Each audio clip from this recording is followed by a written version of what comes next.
The relationship between Iran and the West has been dominated for years by one issue: whether Iran is, or is not, seeking to develop nuclear weapons, and the suspicions about how much it might have hidden from the weapons inspectors. In public, September's 15-minute phone conversation between President Obama and the newly elected President Hassan Rouhani raised the hope at last of potential progress towards ending this seemingly intractable nuclear dispute.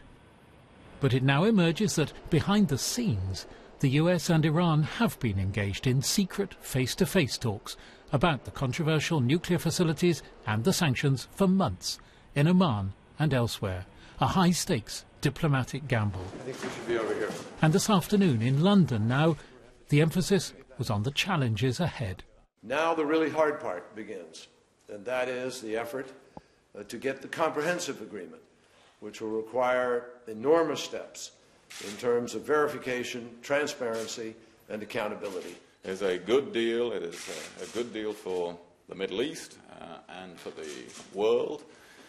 It's a very important opportunity for the future, and I think it vindicates the policy of pressure through sanctions. It was a key part of Mr. Rouhani's election platform that his government would ease the lives of Iranians in its first 100 days. Almost on target, he's now claiming that's what the Geneva deal will deliver. Through implementing this agreement, the regime of sanctions will be broken whether others like it or not. Cracks have been made in the sanctions regime.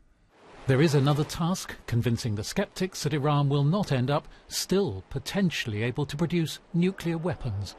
Israel's not alone. Saudi Arabia and most of Iran's Arab neighbours are uneasy too. To pull it off may require even more intense diplomacy. Mike Wooldridge, BBC News.